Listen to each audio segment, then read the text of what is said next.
Saudações a todos. Estamos mais uma vez aqui reunidos para falarmos sobre o Evangelho de Jesus e eu convido a todos, antes de nós iniciarmos, a fazermos a nossa prece. Pai nosso que estás nos céus, santificado Senhor seja o teu nome, venha a nós o teu reino e seja feita a tua vontade, assim na terra como em qualquer parte do universo. O pão de cada dia dai-nos hoje, Senhor. Perdoa as nossas ofensas, na medida em que perdoamos aos nossos ofensores, e não nos deixes cairmos em tentações, mas livra-nos de todo o mal. Assim seja. O tema que me foi passado esta noite é o do livro Antologia Mediúnica do Natal.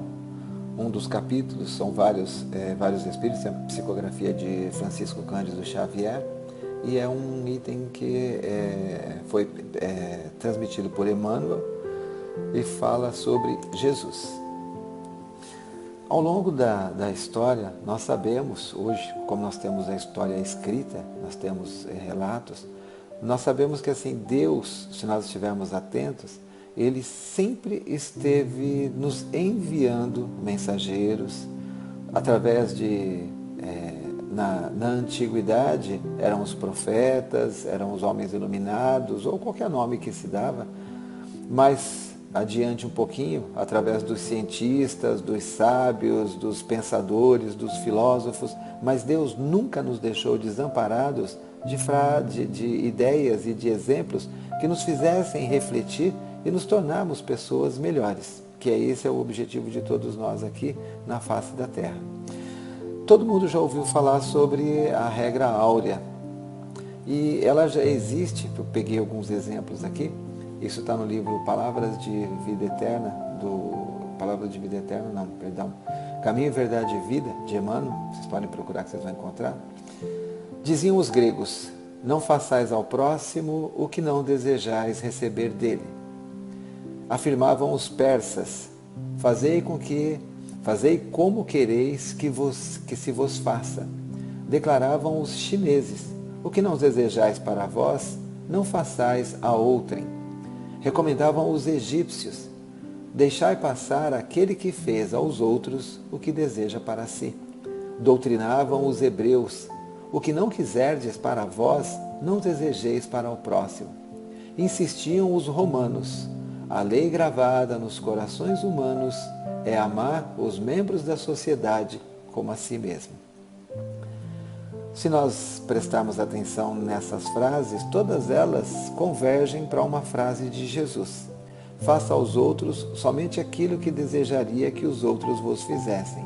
Então, Jesus, ele veio à Terra. Nós sabemos que a época em que ele veio era uma época muito conturbada, uma época em que a disparidade social era muito grande, praticamente só havia duas classes: ou era miserável por completo e vivia praticamente para a subsistência, ou era o milionário, o rico, o poderoso, o nobre. E o homem, na sua mesquinhez, no seu egoísmo, no seu orgulho, ele está sempre criando formas de estabelecer essas diferenças. Então, sempre houve a possibilidade, através do trabalho, do esforço, da inteligência, daquele que era o mais humilde progredir e se tornar também um milionário, ser também parte daqueles que tinham o dinheiro, a abastança.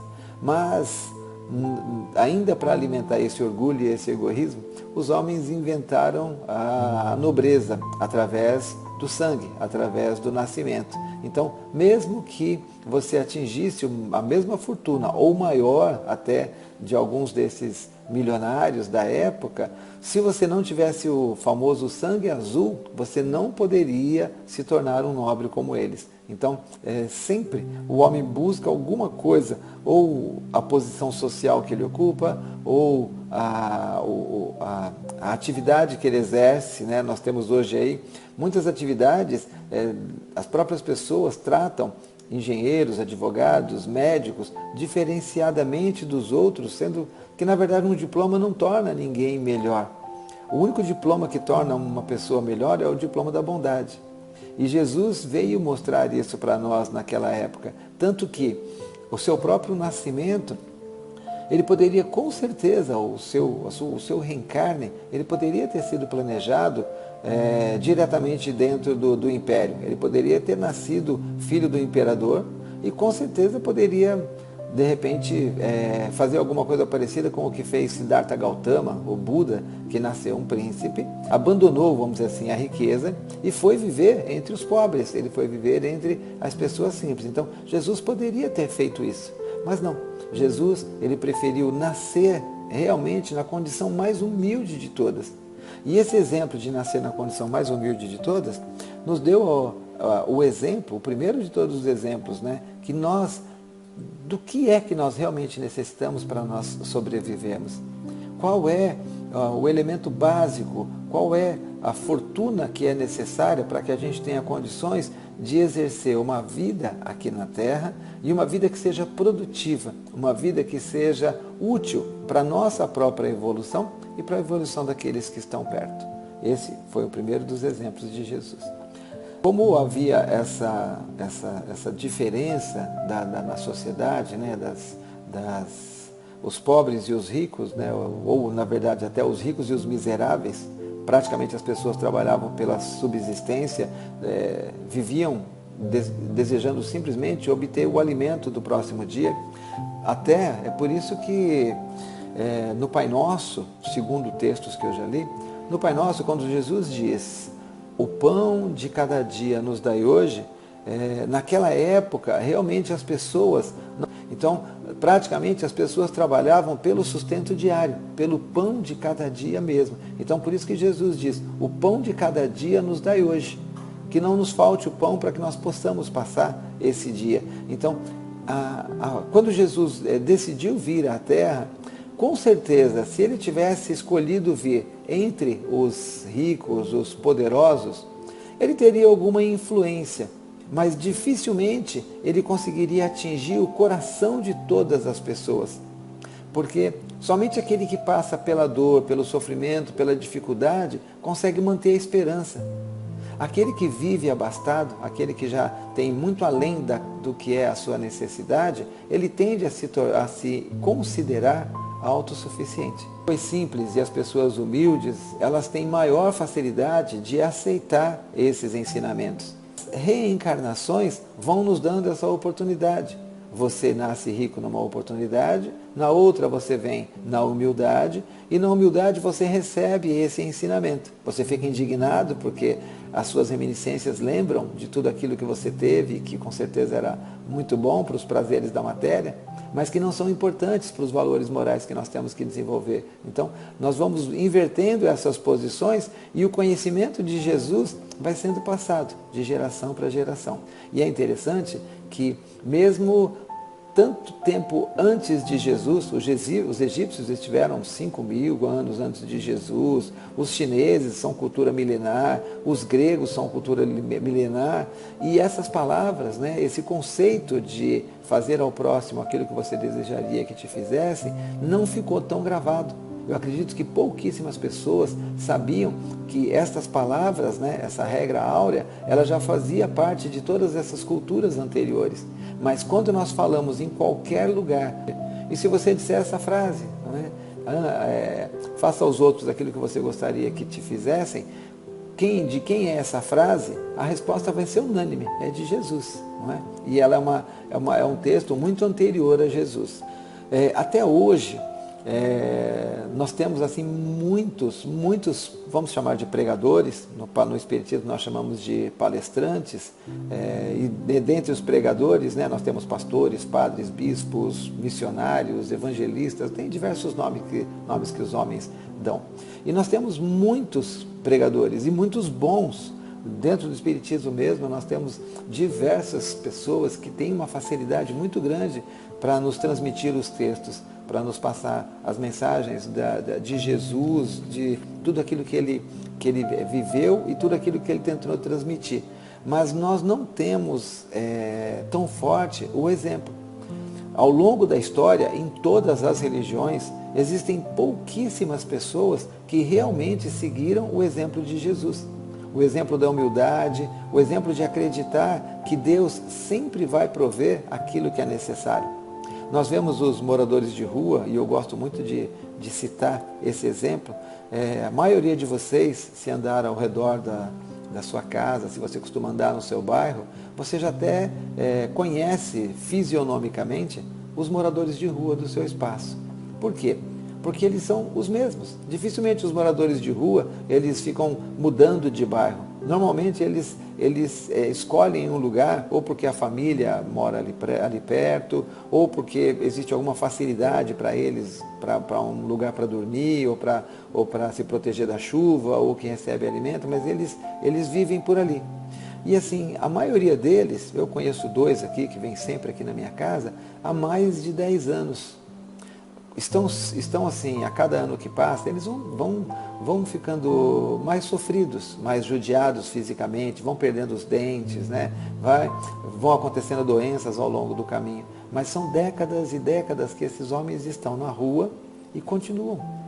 Então, de alguma forma, Deus supre essa necessidade deles. Da mesma forma que na época de Jesus, as necessidades eram supridas também. Então, nós, pelo conforto, por uma série de coisas, nós não temos essa vontade de largar tudo e seguir Jesus. E nem precisamos fazer isso, né? Graças a Deus não há essa necessidade. Mas nós não temos, assim, tantos pregadores que seguem o exemplo de Jesus no exemplo da humildade.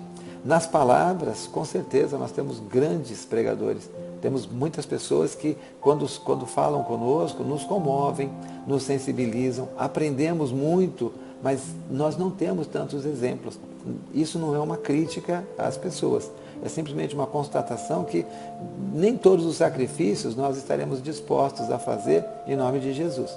Nos desesperamos nos momentos de dor, de sofrimento, de doenças, de crises financeiras, de desemprego, e nos agarramos a essa ideia de pedir ao Mestre o amparo, o auxílio e tudo aquilo que nós temos necessidade, mas não temos o desejo de fazer o nosso próprio sacrifício para o bem-estar do próximo ainda.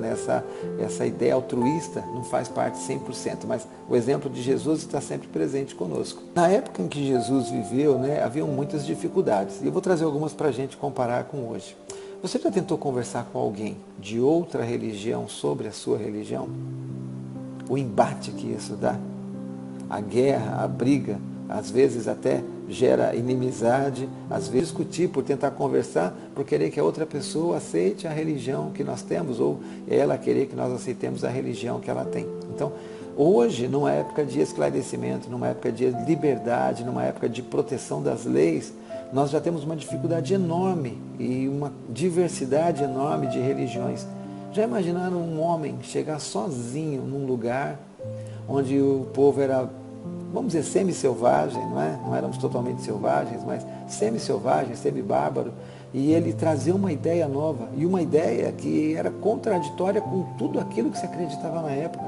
Até então, a maior lei de todas, e eu acredito que para nós ainda essa lei também pesa muito, nós temos ela gravada, eu sempre digo isso, que nós temos ela tatuada no nosso coração, é olho por olho, dente por dente, não é?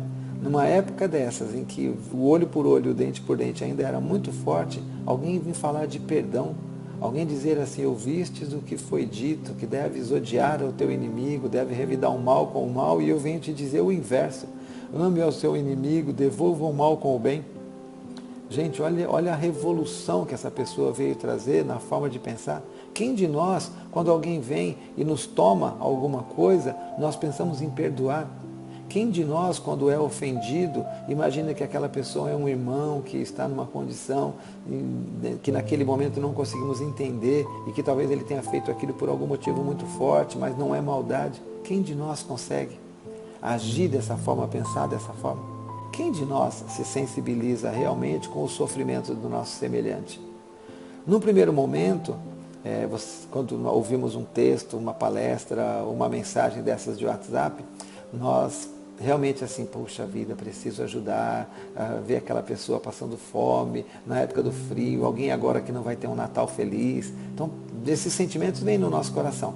Aí, de repente, você tem um brinquedo do seu filho ali, e aquele brinquedo, seu filho já não está mais brincando, e você sabe que umas 3 ou 4 ruas para baixo, tem uma família muito humilde, muito simples, e que tem uma criança ali também quase da idade do seu filho, e você se enche daquele espírito de Natal e vai até lá, e assim, você lembra já de ter visto assim, de relance aquela família, aí você leva o presente, entrega o presente para a criança, aí a criança começa a brincar com o brinquedo, e nossa, o seu coração assim se ilumina, né? Você se enche de energia. Aí no outro dia você passa na mesma rua e aquele brinquedo que você doou, ele está jogado num canto do quintal, ou então ele já está na lata do lixo porque quebrou, porque estragou. Qual o sentimento que vem na gente, não é? Já vem aquela revolta, tá vendo? A gente faz as coisas, mas as pessoas não cuidam e tal. E Jesus, né, nunca, em momento algum, ele se preocupou com o que a pessoa ia fazer. Simplesmente ele fazia o bem porque o bem é certo ser feito. A filosofia nos diz isso, né? Que nós estamos aqui para sempre fazer aquilo que for humano, aquilo que for da nossa natureza, de fazer o bem para o nosso semelhante. Muitas vezes dentro da nossa própria casa de oração, nós temos companheiros que sim, têm boa vontade para fazer as coisas, mas é aquela boa vontade de fogo de palha, que não é um incêndio, ela queima muito rápido. Mas é um companheiro que tem muitas palhazinhas que ele vai queimando uma num dia, uma no outro. E será que nós temos a paciência com esses companheiros também? Com essas pessoas que às vezes assumem compromissos e não cumprem o compromisso exatamente da forma como deveriam cumprir. Essas pessoas que você conta com elas para uma determinada tarefa e na última hora elas não aparecem. Então, nós estamos cheios de situações dessas. Ou pessoas até que seguem conosco, né, os mesmos preceitos, mas ela segue de um jeito particular. Ela segue de um jeito dela de fazer as coisas. E que não é igual ao nosso jeito. E aí nós nos julgamos defensores da lei e da ordem, né? Defensores do espiritismo, e pegamos essas pessoas e às vezes chamamos num canto para dar uma lição, para corrigir, para falar da maneira como ela está fazendo, sem entender realmente o que está se passando dentro do coração dela, sem saber qual é a intenção verdadeira dela. Eu não digo isso nos casos extremos, né? De pessoas que realmente possam estar fazendo o mal ou invertendo o conceito da religião, mas existem muitas pessoas de boa vontade que às vezes não têm conhecimento, e ao invés de nós ajudarmos para que elas adquiram o conhecimento, nós jogamos críticas pesadas, e essas críticas fazem com que a pessoa se iniba, fazem com que a pessoa diminua as atividades dela pela crítica que nós fizemos. E se nós olharmos assim, o que fez Jesus? Ele escolheu 12 homens que não tinham todo o conhecimento necessário para poder seguir a tarefa, e ele confiou neles. Muitos deles traíram Jesus, né? O próprio Pedro, antes da morte de Jesus, ele disse que morreria no lugar do mestre. E o mestre disse para ele que antes do galo cantar 3 vezes, né, ele trairia. E mesmo assim, ele não falou isso em sentido de deboche, ele não falou isso em sentido de desmerecimento. Ele entendeu que ainda fazia parte da natureza humana, como faz parte da natureza humana muitos dos defeitos que nós temos. E que nós, infelizmente, não paramos para olhar os nossos. Normalmente, nós estamos sempre com um olhar crítico, forte, com uma lente de aumento, né? um binóculo, ou talvez um microscópio, que nos permite até olhar as menores coisas, né, da vida e da ação dos outros, e nós acabamos assim esquecendo de fazer a nossa própria transformação moral, que é o que nós mais precisamos. Nenhum de nós vai conseguir transformar o nosso semelhante por conversas e críticas. Nós conseguiríamos transformar as pessoas que estão próximas de nós se nós fizermos aquilo que Jesus fez, dar o exemplo o tempo todo. Mesmo no último momento, mesmo humilhado, mesmo passando por situações que ele não merecia, em virtude de todas as qualidades morais e por não ter feito nenhum mal. Nos textos bíblicos nós encontramos que quando Jesus foi levado ao Sinédrio e perguntaram para ele o que ele fazia, ele disse: pergunte às pessoas que estão com vocês. Eles são capazes de dizer o que eu fiz, porque eles queriam que ele confessasse um crime. Então ele pediu: vocês então encontrem o meu crime, porque na verdade não havia crime nenhum. E quando ele disse isso e o soldado esbofeteou ele no rosto, ele olhou para o soldado, embora ele tenha dito que devemos oferecer a outra face, mas o oferecer a outra face não significa que nós temos que ser tolerantes com o mal assim, violento. Ele olhou para o soldado e ele disse: se eu não disse nenhuma mentira, se eu não falei nada de errado, por que me bates? Então, ele fez o questionamento, porque é preciso o questionamento também. Se nós não tivermos um questionamento, mas um questionamento brando, um questionamento tranquilo, com certeza, aqueles que ainda desejam o mal e que não entenderam o que é o bem, vão continuar se aproveitando daqueles que são bons, vão continuar fazendo as coisas erradas. E algumas das maiores qualidades que Jesus tinha era a paciência, a indulgência e a tolerância para com todos nós. Suas últimas palavras foram: Pai, perdoai-os, porque eles não sabem o que fazem. Só que no Evangelho diz o seguinte: a benevolência para com os semelhantes, fruto do ame ao próximo, produz a afabilidade e a doçura, que são a sua manifestação. Entretanto, nem sempre se deve fiar nas aparências, pois a educação e o traquejo do mundo podem dar o verniz dessas qualidades. Para Deus é muito importante aquilo que vai dentro do nosso coração. A nossa intenção é muito mais importante do que a nossa atitude. Muitas vezes nós podemos ver um pai surrando um filho, vamos usar a expressão surrando um filho, e assistir a cena do pai surrando o filho, da mãe surrando o filho, é uma coisa muito triste, porque nós vemos assim, é um ato de violência.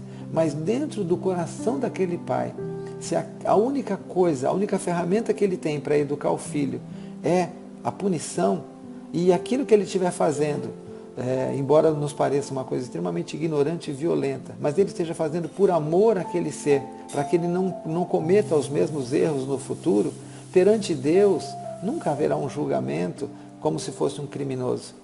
Perante nós, homens, que ainda somos imperfeitos, com certeza, esse julgamento será muito forte, muito pesado, onde já se viu bater numa criança, mas nós sempre olhamos somente o momento, aquela circunstância. Nós não temos a convivência com as pessoas para saber exatamente a vida de cada um. Da mesma forma também que quando Jesus diz: não julgueis para que não sejais julgados, mesmo que nós tivéssemos uma visão um pouco maior daquela situação, não teríamos esse direito do julgamento, porque não sabemos o contexto de toda uma obra. A partir do momento em que temos tantas e tantas vidas e tantas oportunidades, não sabemos exatamente o porquê daquele momento aquela pessoa estar agindo. Agora, podemos intervir com amor, podemos intervir com palavras de pacificação, podemos intervir com exemplos de tranquilidade, podemos intervir com reflexões sobre a situação no momento depois que já esfriou, vamos dizer assim, as coisas, né? Então, não podemos ficar na inércia, mas não podemos de forma alguma julgar. E temos que tomar muito cuidado, prestar muita atenção nas nossas atitudes, porque assim, com certeza, as virtudes, nós só vamos desenvolvê-las através do exercício, através da reflexão. Nós não deixaremos de praticar um ato errado enquanto nós acreditarmos que aquele ato está correto.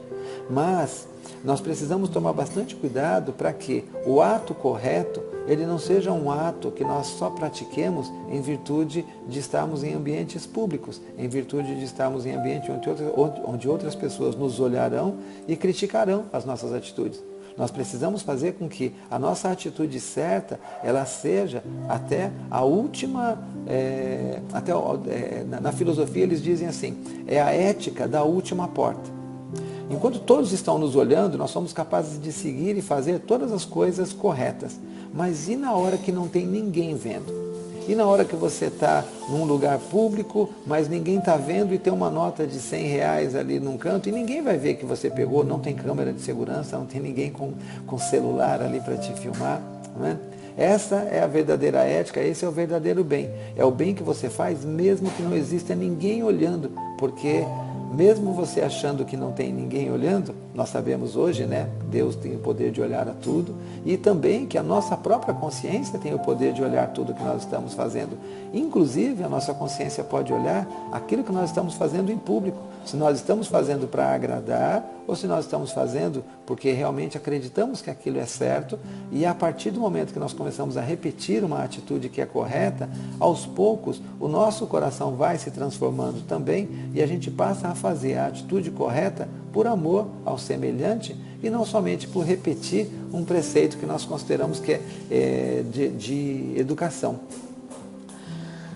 Hoje, quando nós decidimos seguir qualquer que seja a nossa religião, qual é o sacrifício que é necessário, que nós precisamos fazer? Praticamente nenhum. Hoje você tem a liberdade de seguir aquilo que você quiser e mudar quantas vezes você quiser. Então, na época de Jesus, muita coisa era necessário. Os cristãos tiveram que se encontrar nas catacumbas durante muito tempo. Muitos deles foram apedrejados, muitos deles foram jogados aos leões nas arenas, muitos deles foram queimados em fogueiras, e isso não precisa ser sendo na época de Jesus. Joana d'Arc, não é? Ela foi queimada na fogueira, e quantas pessoas foram tratadas como bruxos e bruxas. A Inquisição, que matou tantas pessoas, né, em nome de Jesus, em nome de Deus, as cruzadas. Então, hoje não é necessário mais nenhum tipo de sacrifício dessa forma, mas mesmo assim, os embates sobre religião ainda são muito fortes. Todos querem se apoderar de Deus, todos querem se apoderar de Jesus, sendo que, na verdade, quando ele esteve aqui, ele não deixou nenhuma religião. Ele não deixou nada, somente exemplos. Ele deixou para a gente, e um detalhe, ele não deixou nem escrito. Cada um escreveu de acordo com o contato que teve com ele. Então, nem escritos ele não deixou, para que justamente ninguém fosse o dono. Mas nós temos essa natureza ainda egoística de nós queremos ser o dono de tudo. Nós queremos que o nosso Deus seja o único, nós queremos que a nossa religião seja a única, que o nosso time seja o único, que o nosso partido político seja o único. Não respeitamos, não aprendemos ainda a respeitar que a divergência de ideias não é o mal. A divergência de ideias, ela traz progresso. A verdade, ela sempre vai aparecer. Todos nós nos achamos o dono dela, mas a verdade, ela vai aparecer. E os questionamentos vão fazendo com que ou se reforce aquilo que já é o caminho da verdade, ou então os questionamentos vão derrubando pelo meio do caminho todas as mentiras. Então, graças a Deus, hoje nós vivemos um mundo muito melhor. Nós vivemos um mundo em que as barbaridades que aconteciam, de você não ter a liberdade de escolher o seu credo, a forma como você vai fazer a sua adoração a Deus, a Jesus, nós vemos uma época em que você tem essa liberdade de fazer. Mas até um tempo atrás, alguns séculos atrás, não é? Até isso não nos era permitido. Mas Deus está sempre olhando por todos nós e permitindo que venham pessoas, né, que vão esclarecendo, vão nos ajudando, teorias, conceitos, e que vão fazendo a gente refletir e nos melhorar a cada dia. Qual é a maior necessidade hoje, né? Nós que lemos todos esses livros aí espíritas, qual é a necessidade que a maioria dos espíritos tem? Uma nova oportunidade aqui. Nós sabemos que através do esquecimento, quantas coisas nós podemos transformar na nossa vida, porque se nós nos lembrarmos de coisas ruins que nós já fizemos, teremos muita dificuldade de lidar no nosso dia a dia. As poucas culpas que nós carregamos, ou talvez as muitas culpas que nós carregamos aqui, das coisas que nós fazemos nesta oportunidade, já nos causam traumas, já nos causam depressão, já nos causam tantas tristezas, porque ficamos lembrando que falamos uma coisa que não deveríamos para um, fizemos uma coisa que não deveríamos para outro, e assim por diante. Então, se todos nós precisamos e achamos boa essa ideia de nós podemos esquecer esse passado, porque esquecendo o passado, você começa do zero. Se você trabalhava numa empresa e você tinha determinados hábitos ruins, e esses hábitos ruins trouxeram coisas ruins para você, você não foi promovido, você não teve um bom salário, você não era bem visto pelas pessoas, quando você entra numa nova empresa, ninguém sabe quem era você na outra. Então, você tendo consciência das suas tendências, dos seus erros, você pode, nessa nova empreita, nessa nova empresa, você pode ser uma pessoa diferente, ser melhor e conquistar coisas que você não conquistou. Aprender com os próprios erros. Assim é a nossa vida. esquecendo que na outra vida nós, de repente, numa disputa de família, nós prejudicamos nosso irmão e ficamos com a fortuna para nós abandonamos um ente querido porque não era responsabilidade nossa. Esquecendo tudo isso, nós temos a oportunidade de, desta vez, conseguir fazer a coisa da maneira certa. E todos precisam dessa oportunidade, mas infelizmente nós nos prendemos ao materialismo e nós não damos tantas oportunidades para que outros irmãos valorizamos a nossa oportunidade, estamos felizes de estarmos aqui podendo cumprir com a nossa missão, podemos desenvolver tudo aquilo que nós precisamos, mas a maioria de nós, falo isso para os casais, né? Quantos filhos você pretende ter? Quantas oportunidades você pretende dar para que novos irmãos venham e que eles tenham essa mesma chance e que você possa oferecer para eles um pouco do conhecimento que você já adquiriu, que você possa auxiliar educando e principalmente educando através do exemplo esses seres que Deus, né, essas ovelhas que Deus coloca sob a sua responsabilidade.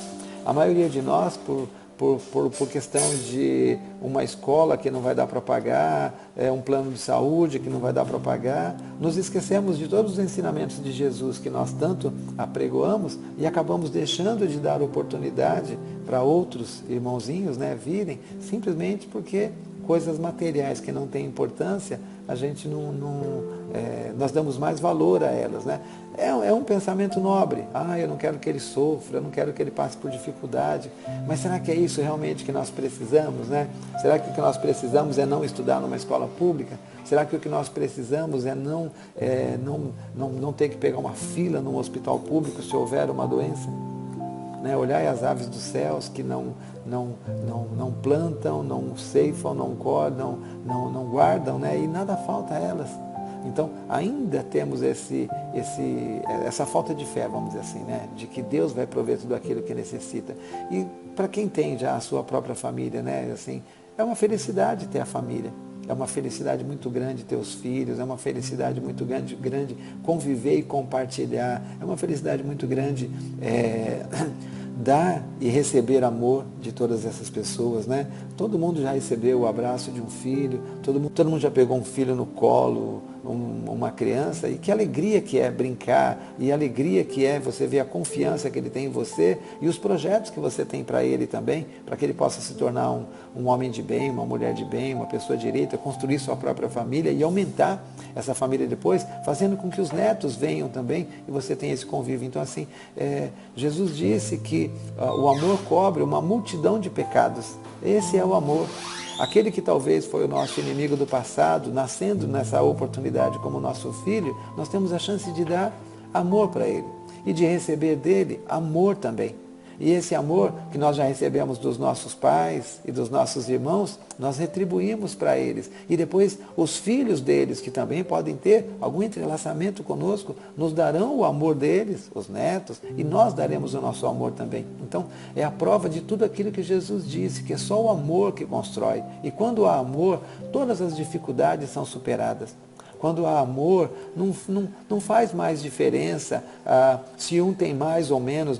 Agora na época do Natal, que é uma época em que todos nós ficamos tão emotivos, tão sensíveis, né? Que o nosso sentimento de altruísmo, o desejo de que todos tenham um Natal feliz, brota nos nossos corações.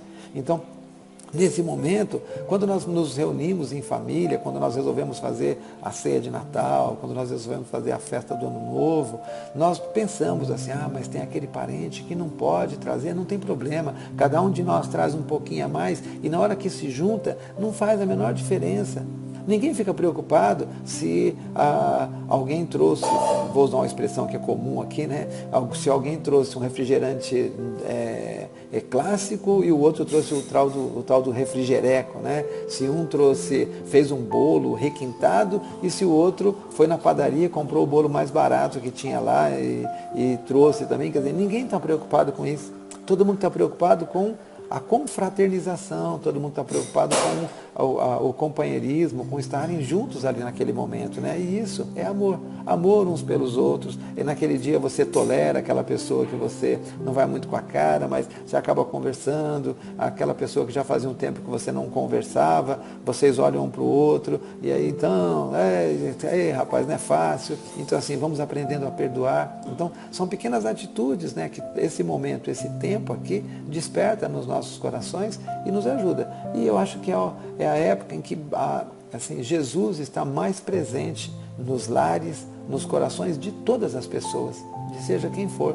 Porque aqueles que têm um pouco a mais têm um desejo muito forte de doar e de ajudar. Aqueles que não têm nada, eles ficam nessa época também esperançosos, sabendo que vai haver uma entidade, vai haver um vizinho, vai haver um grupo de pessoas que de alguma forma vai tentar ajudar para que eles também tenham um Natal feliz. As crianças dessas famílias, né, vão também ficar aguardando presentes. Talvez não venha o presente que elas gostariam de ganhar, né, o presente que a mídia mostra, mas com certeza receberão alguma coisa. Eu me lembro que nos trabalhos que nós fazemos na nossa entidade, na Casa Amiga, a gente todo ano tem que tirar as medidas das roupas das crianças para que a gente possa passar para os padrinhos e as pessoas comprarem a roupa, né, e procurar comprar já do tamanho certo para cada criança. E já teve algumas vezes que eu estive no dia que o pessoal estava fazendo essa triagem.